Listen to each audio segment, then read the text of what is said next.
Welcome to episode 9 of 9 Lives, where in the last 8 episodes I've shared true stories of adventures, risk-taking, and some where it all might have ended for me. Those events took place over a 40-year period from the 1960s to 2000. In this final episode, I'll recount a couple of true stories that I call the end of the road.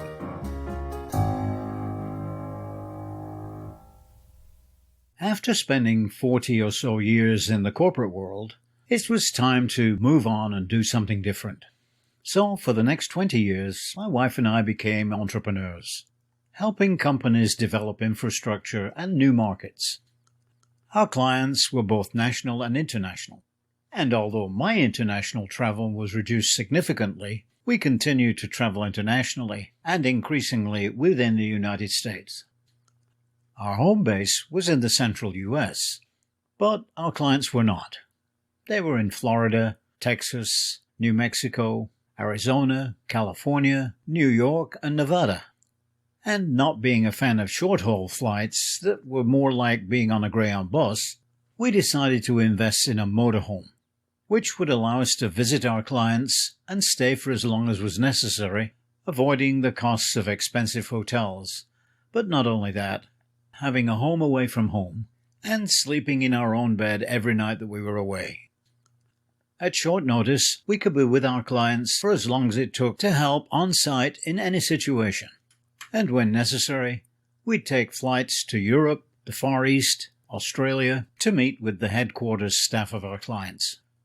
For 3 to 4 months of every year, we would visit clients around the United States, taking off from our central U.S. location, heading first to Florida, then onwards to Texas, New Mexico, Arizona, and into Southern California, where we'd spend quite a bit of time as we had several clients there. Our final stop was always in Las Vegas to attend an international trade event. At that point, we had a choice of either going back through California if necessary, or by several alternate routes that would take us either through Texas or Arizona, each of which would take us through Oklahoma City, on to St. Louis on I-44, and then home. We did this 10,000-mile round trip from home back to home every year for 15 years, changing out our motorhomes about every 5 years and 50,000 miles. It sure was a different life than working in the corporate world, although we remained in touch with the corporate culture. The annual 10,000-mile round trip became so well programmed and planned that we knew every route and every stop intimately, making friends along the way, particularly the staff of the many RV parks along the route.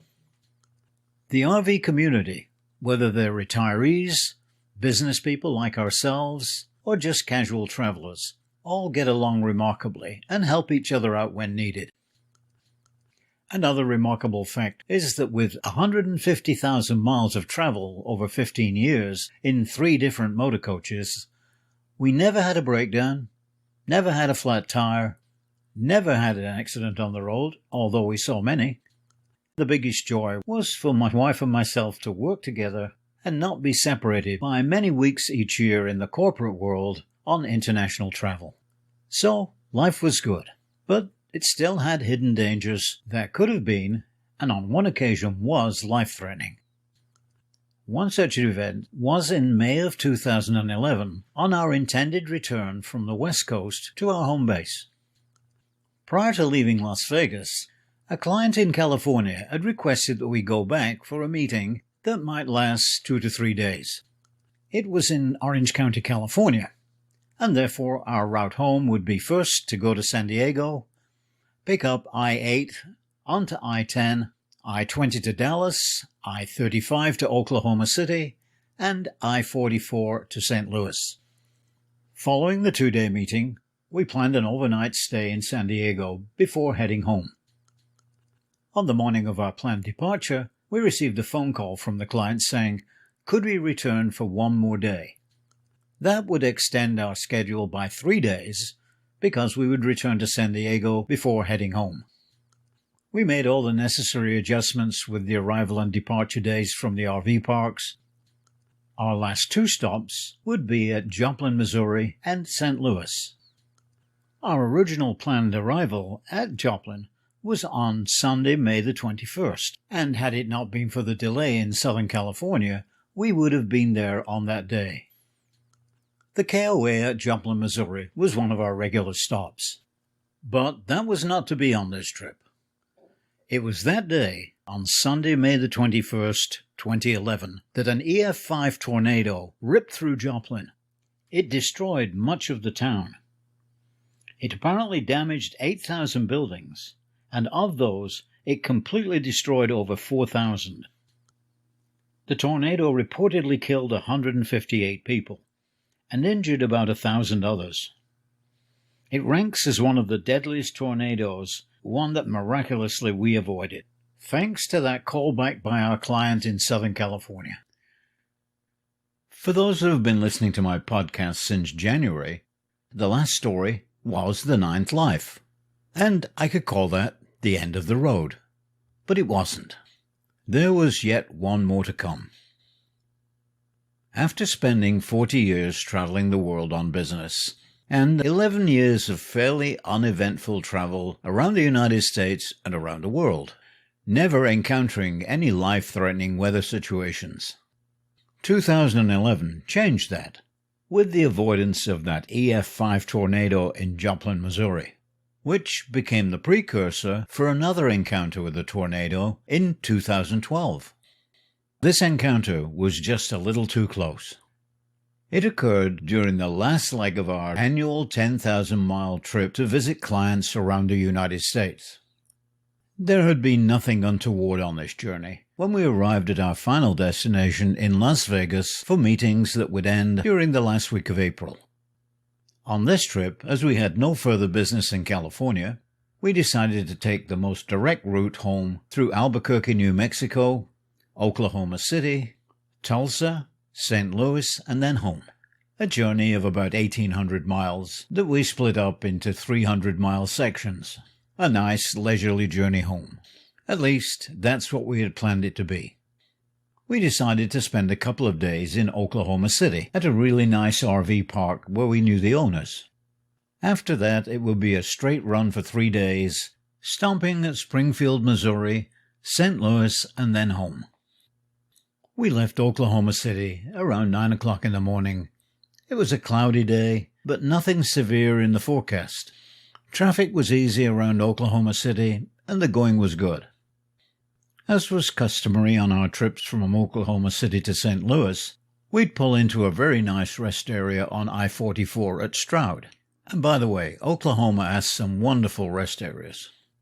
It was just short of 10 o'clock when we pulled in, and there were only 2 other vehicles at the rest area. I noticed from the flagpole at the center of the rest area, the wind was calm, eerily calm. While at the rest area, I activated the satellite dish and looked at Weather Channel. And again, nothing unusual showed up. There was signs of some weather to the south and east, but nothing that looked like it would impact our journey. So, after about 30 minutes and our morning cup of tea, we headed out up I-44 towards Tulsa. The traffic on I-44 had picked up, with a few 18-wheelers making their way up 44 East. Our big rig in the tow car was about the same length as an 18-wheeler, so we would tuck in behind them on the inside lane unless we were overtaking. And of course, we always had the CB radio on, listening to what the guys ahead of us were saying. It's always colorful listening to the truckers on the CB radio, and on this occasion it would be a lifesaver. We exited the rest area at Stroud, which is at exit 178, and headed east, tucked in with several 18-wheelers. Very soon, we saw that the wind had picked up, and was getting gustier by the mile. All of a sudden, looking to the right, across open fields, a twister appeared, about 2 to 3 miles away. It didn't seem too large or too threatening. In its trail, maybe 100 yards behind, was a second twister, smaller, following the same track as the first one. I believe in technical terms it's called a twin tornado. It's when 2 tornadoes form within the same supercell.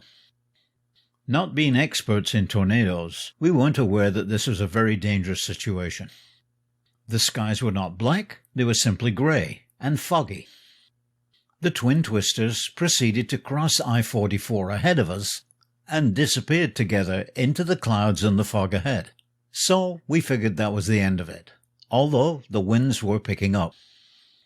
All of a sudden on the CB radio came the voice of a lady trucker heading west on I-44. She said, "Hey, watch out you guys heading east. There's a twister about to cross the freeway. I'm in the clear at mile marker 203. I guess it crossed the interstate about 3 miles away, so watch out if you're anywhere close to mile marker 200. I guess we were at mile marker 196 at that time, when all of a sudden everything seemed to erupt. Tree branches were falling, debris was flying everywhere. The truckers had all pulled over to the right and huddled up together. We, of course, were stuck right in the middle with them. The mayhem continued for about 3 or 4 minutes, during which one of the truckers on the CB radio declared, "I'm going to need a clean pair of trousers."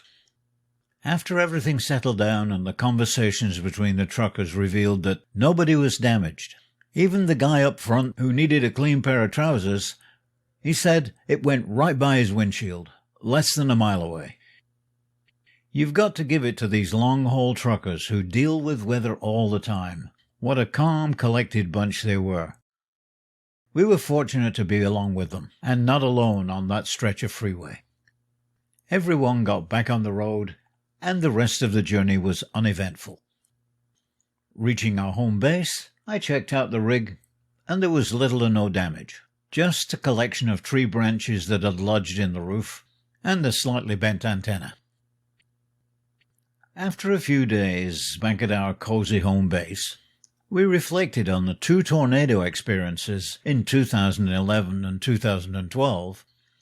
We thought that someone was sending us a sign after 150,000 miles of trouble-free motorhome travel. It was time to pack it in and stay home, and do business virtually through the magic of Zoom. When you consider the life-threatening events that I've described over the series of 9 lives, it's hard to believe that I'm still here by accident, and not the work of a higher power that has protected me throughout my life, allowing me to experience these life-threatening events without my life coming to an abrupt end. Thanks for joining me on the 9 Lives journey. I hope you've enjoyed it, and there'll be more to come in a new podcast starting early next year. Bye for now, wishing you amazing and wonderful experiences wherever life takes you.